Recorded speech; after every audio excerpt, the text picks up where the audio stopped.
මෙතෙන්ට පැමිණිච්ච හැමෝම සාදරයෙන් පිළිගන්නවා.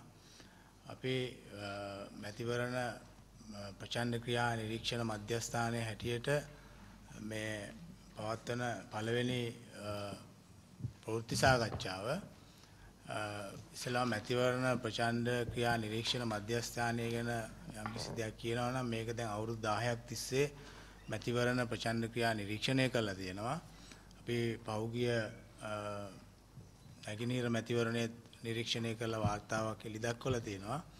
මැතිවරණ ප්‍රචණ්ඩ ක්‍රියා නිරීක්ෂණ මධ්‍යස්ථානය සමන්විත වෙලා තියෙන්නේ ආයතන තුනක් එකතු වෙලා විකල්ප ප්‍රතිපත්ති කේන්ද්‍රයත් ඒ වගේම ඉන්ෆෝම් ආයතනයත් නිදාස් මාධ්‍ය ව්‍යාපාරයත් කියන තුන තමයි මේ ආයතනයේ සමකැඳවුම් කරුවන්. ඉතින් මේ පෞගිය දැන් පැවැත්වෙන මැතිවරණ දෙක සම්බන්ධයෙන් සබරගමු පළාත සහ උතුරු මැද පළාතේ ඇති වෙලා තියෙන තත්වය පිළිබඳව ඔයගලන්ට යම්කිසි පැහැදිලි කිරීමක් කරන්න මම ආරාධනා කරනවා මැතිවරණ ප්‍රචණ්ඩ ක්‍රියා නිරීක්ෂණ මධ්‍යස්ථානයේ දිසානායක මහත්මයාට. මෙතෙක් මැතිවරණ නිරීක්ෂණය කළ ආකාරයෙන්ම මෙවරත් මේ උතුරු නැගෙනහිර උතුරු මැද සහ සබරගමු පළාත් සභා මැතිවරණය නිරීක්ෂණ කටයුතු මැතිවරණ ප්‍රචණ්ඩ ක්‍රියා නිරීක්ෂණ මධ්‍යස්ථානය විසින් ආරම්භ කළ නොමිනේෂන් අවසන් වීමේ පටන් එතෙක් පැවති කාලය තුල මැතිවරණ ප්‍රචණ්ඩ ක්‍රියා සිද්ධීන් පිළිබඳ පැමිණිලි අපි බාර අරගෙන තියෙනවා. ඒ සිද්ධීන් මේ වෙනකොට ගණනය කිරීම කරලා වර්ගීකරණය කරලා තිබෙනවා බරපතල සිද්ධීන් සහ බරපතල නොවන සිද්ධීන්. ඒ වගේම දේශපාලන පක්ෂවලට කුමන දේශපාලන පක්ෂවලට එරෙහිවද යන්නේ කුමන දේශපාලන පක්ෂ විසින්ද සිදු කරන්නේ මේ ප්‍රචණ්ඩ ක්‍රියාවන් කියන කාරණේ පිළිබඳ අපි ගණනය කිරීම මේ වෙනකොට කරලා තියෙනවා. විශේෂයෙන් සඳහන් කළ යුතුව තිබෙනවා පූර්ව මැතිවරණ කාලයේ මුල් යුගයේ යම් ප්‍රචණ්ඩ ක්‍රියාවන් අඩු බවක් දක්වන්නට ලැබුණත් මැතිවරණයේ ආසන්න වෙන මේ දින කිහිපය තුල වෙනකොට විශේෂයෙන් ඊයේ දවසේ මේ ප්‍රචාරණ කටයුතු අවසන් වෙන අවස්ථාව වෙනකොට අවසාන පැය 24 වෙන විට වඩාත් උණුසුම්කාරී තත්ත්වයක් වාර්තා වෙන්න පටන් ගත්තා. විශේෂයෙන්ම අනුරාධපුර දිස්ත්‍රික්කයෙන් අපිට බරපතල සිද්ධීන් 9ක් පමණ ඊයේ වාර්තා වුණා. ඒ සිද්ධීන් 9 පදනම් කරගෙන අපි ඊයේ රාත්‍රියේ හදිසි මාධ්‍ය නිවේදනයක් පවා නිකුත් කළා. ඒ ඔබතුමාලා ලැබිලා ඇති කියලා විශ්වාස කරනවා. ඒකෙසේ වෙතත් මේ වන විට මැතිවරණ ප්‍රචණ්ඩ ක්‍රියා නිරීක්ෂණ මධ්‍යස්ථානයට වාර්තා වෙලා තිබෙන සිද්ධීන් සංඛ්‍යාව සම්බන්ධයෙන් සරල පැහැදිලි කිරීමක් ඔබට කරන්නයි බලාපොරොත්තු වෙන්නේ. මැතිවරණ ප්‍රචණ්ඩ ක්‍රියා නිරීක්ෂණ මධ්‍යස්ථානයට ඊයේ සවස වන විට අපිට වාර්තා වුණා මැතිවරණ ප්‍රචණ්ඩ ක්‍රියාවන් සහ මැතිවරණ නීති උල්ලංඝනය කිරීම පිළිබඳ සිද්ධීන් 218ක්. ඒ 218න් අපි වර්ගීකරණය කරලා තියෙනවා බරපතල සිද්ධීන් හැටියට සිද්ධීන් 104කුත් බරපතල නොවන සිද්ධීන් හැටියට සිද්ධීන් 114කුත්. ඒ බරපතල සිද්ධීන් 104 ඇතුලේ මිනිමැරීමට තැත් කිරීම 3ක්, තුවාල කිරීම 12ක්, බරපතල තුවාල කිරීම 1ක්, පහර දීම් 39ක්, මරණීය තර්ජන එල්ල කිරීම සහ අවිපෙන්වා තර්ජනය කිරීම 21ක්, ඒ වගේම රාජ්‍ය සම්පත් මැතිවරණ ක්‍රියාදාමය සඳහා යොදා ගැනීම සිද්ධි 8ක්, සොරකම් පිළිබඳ සිද්ධි 9ක්, ගිනි තැබීම් පිළිබඳ සිද්ධි 10ක් සහ පැහැර ගැනීම පිළිබඳ සිද්ධියක් අපිට වාර්තා වෙලා තියෙනවා. මේ සිද්ධීන් වාර්තා වෙලා තියෙන්නේ අපිට වැඩිම සිද්ධීන් වාර්තා වෙලා තියෙනවා අනුරාධපුර දිස්ත්‍රික්කයෙන් සිද්ධීන් 86ක්. ඒ වගේම පොළොන්නරුව දිස්ත්‍රික්කයෙන් වාර්තා වෙලා තියෙනවා සිද්ධීන් 32ක්. ඒ වගේම රත්නපුර දිස්ත්‍රික්කයෙන් අපිට වාර්තා වෙලා තියෙනවා සිද්ධීන් 56ක්. ඒ වගේම කෑගල්ල දිස්ත්‍රික්කයෙන් අපිට වාර්තා වෙලා තියෙනවා සිද්ධීන් 44ක්. අපිට අනුරාධපුරයෙන් වාර්තා වුණු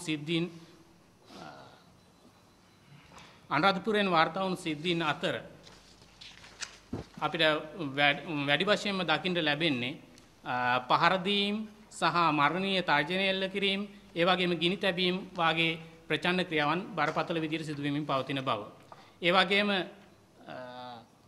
කෑගල්ල දිස්ත්‍රික්කෙනුත් අපිට බරපතල විදිහට පහර දීම් පිළිබඳ සිද්ධීන් වාර්තා වෙමින් පවතිනවා. ඒ වගේම තත්ත්වයක් තමයි අපිට රත්නපුර දිස්ත්‍රික්කෙනුත් දක්නට ලැබෙන්නේ.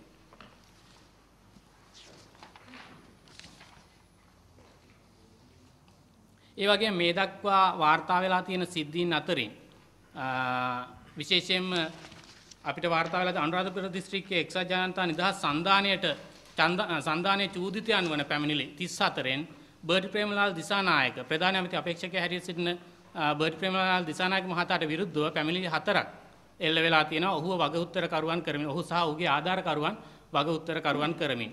ඒ වගේම අපේක්ෂක එස්.එම්. රංජිත් මහතාගේ ආධාරකරුවන්ට විරුද්ධව පැමිණිලි එකක් අපිට ඔවුන්ගේ ආධාරකරුවන් නම් කරමින් අපිට පැමිණිලි එකක් ලැබිලා තියෙනවා. ඒ වගේම පොළොන්නරුව දිස්ත්‍රික්කයේ එක්සත් ජනතා නිදහස් සන්ධානයේ චූතිකයන් වන පැමිණිලි 18න් එස්.එම්. ජයන්ත ආදම් බාවා ලෙබ්බේ පායිස් සහ ඩී.එස්. දයාවංශ යන අය සහ ඔවුන්ගේ ආධාරකරුවන් නම් කරමින් අපිට පැමිණිලි එක බැගින් ලැබිලා තියෙනවා ඔවුන්ට විරුද්ධව. ඒ වගේම රත්නපුර දිස්ත්‍රික්කයේ ගත්තොත් එක්සත් ජනතා නිදහස් සන්ධානයට එරෙහිව ලැබිලා තියෙන පැමිණිලි 30න් ග්‍රාමීය කර්මාන්ත අමාත්‍ය ප්‍රේමලාල් ජයසේකරගේ ආධාරකරුවන්ට විරුද්ධව පැමිණිලි 4ක් අපිට ලැබිලා තියෙනවා. ඒ වගේම කාංචන ජයරත්නගේ ආධාරකරුවන්ට විරුද්ධව පැමිණිලි 4ක් ලැබිලා තියෙනවා. ඒ වගේම රංජිත් සොයිසාගේ ආධාරකරුවන්ට විරුද්ධව පැමිණිලි 3ක් ලැබිලා තියෙනවා. විශේෂයෙන්ම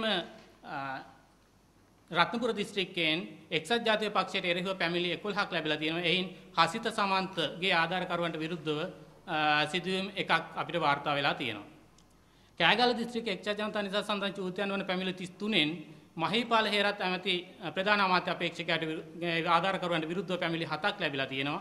ඒ වගේම අපේක්ෂක ඉමිතියාස් කාදර්ගේ ආධාරකරුවන්ට විරුද්ධව පැමිණිලි 3ක් අපිට ලැබිලා තියෙනවා. ඒ වගේම සමන් ජයසිංහගේ ආධාරකරුවන්ට විරුද්ධව පැමිණිලි දෙකක් අපිට ලැබිලා තියෙනවා. ඒ වගේම මේ දක්වා වාර්තා වෙලා තියෙන පැමිණිලි වලින් එක්සත් ජනතා නිදහස් සන්ධානයට විරුද්ධව එක්සත් ජනතා නිදහස් සන්ධානයෙන්ම කරපු පැමිණිලි 3ක් ඉදිරිපත් වෙලා තියෙනවා. ඒ වගේම එක්සත් ජනතා සන්ධානයට විරුද්ධව එක්සත් ජාතික පක්ෂයෙන් පැමිණිලි 46ක් ලැබිලා තියෙනවා. ඒ වගේම ජනතා විමුක්ති පෙරමුණෙන් පැමිණිලි 52ක් ලැබිලා තියෙනවා. රුණු ජනතා පක්ෂයෙන් පැමිණිලි 4ක් ලැබිලා තියෙනවා. කම්කරු කොංග්‍රසයෙන් පැමිණිලි 2ක් ලැබිලා තියෙනවා. පොලිසියෙන් පැමිණිලි 1ක් සහ CME නිරීක්ෂකයන් විසින් පැමිණිලි 5ක් ලබා දීලා තියෙනවා. ඒ වගේම පුද්ගලයන් සඳහන් නොවන දේශපාලන කණ්ඩායම පුද්ගලයන් සඳහන් නොවන පැමිණිලි 2කුත් ඉදිරිපත් වෙලා තියෙනවා. ඒ වගේම එක්සත් ජාතික පක්ෂයට විරුද්ධව එක්සත් ජනතා නිදහස් සන්ධානයේ පැමිණිලි 30ක් ඉදිරිපත් කරලා තියෙනවා. ජනතා විමුක්ති පෙරමුණ පැමිණිලි 4ක් හා කම්කරු කොංග්‍රසය පැමිණිලි 1ක් ඉදිරිපත් කරලා තියෙනවා. මීට අමතරව මැතිවරණ ප්‍රචාරක නිරීක්ෂණ මධ්‍යස්ථානයේ තම නිරීක්ෂණ කාර්යයේදී අවධානය යොමු කරපු කාරණා කීපයක් තියෙනවා. ඉන් ප්‍රධාන කාරණයක් තමයි ගිනිඅවි භාවිතය මේ මැතිවරණ ප්‍රචාරණ ක්‍රියාවන් තුළ තිබෙන මැතිවරණ ප්‍රචාරක නිරීක්ෂණ මධ්‍යස්ථානයට ගිනිඅවි භාවිතය පිළිබඳ සිද්ධීන් 16ක් මේ වන විට වාර්තා වෙලා තියෙනවා. මේ සමස්ත සිද්ධීන් සංඛ්‍යාවෙන් 10.5ක් පමණ තත්ත්වයක්. CME විශ්වාස කරන්නේ මේක වඩාත් බරපතල තත්ත්වයක් කියලා. 10ක් ප්‍රමාණයක් වුණත් ඒ බරපතල තත්ත්ව මැතිවරණයේ සාධාරණ බව හා නිදහස් බව කෙරෙහි බරපතල විදිහට බලපෑම් තත්ත්වයක් හැටියට තමයි CME විශ්වාස කරන්නේ.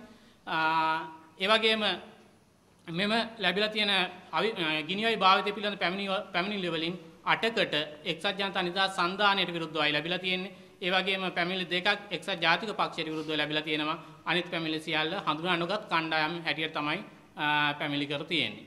ඒ වගේම CME මැතිවරණ ප්‍රචාරක නිරීක්ෂණ මධ්‍යස්ථානයේ සිය අවධානය යොමු කළ රජයේ දේපළ භාවිතය පිළිබඳව රජයේ දේපළ භාවිතය විශාල වශයෙන් සිදුවන බව සෑම මාධ්‍යයක් මගින් නිතරම වාර්තා කළ අනෙකුත් නිරීක්ෂණ ආයතන මගින් පවා නිරීක්ෂණය කරා. නමුත් එම සිද්ධීන් අතරින් වඩාත් හොඳින් තහවුරු කරගත් සිද්ධීන් වාර්තා කළා තියෙනවා. අපි සිද්ධීන් 8ක් විශේෂයෙන් මහා හිටපු අමාත්‍ය අපේක්ෂක ප්‍රධාන අමාත්‍යවරුන් විසින් තමන්ගේ නිල නිවාස තමන්ගේ නිල වාහන භාවිතා කිරීම පිළිබඳ සිද්ධීන් මේ අතර තියෙනවා. එය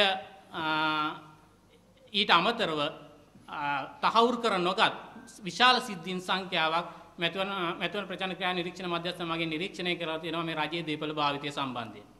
ඒ වගේම මැතිවරණ ප්‍රචාරක නිරීක්ෂණ මධ්‍යස්ථානය විශේෂයෙන් මෙවර සිය අවධානය යොමු කළා මේ හැඳුනුම්පත් අනිවාර්ය කිරීම සම්බන්ධයෙන්.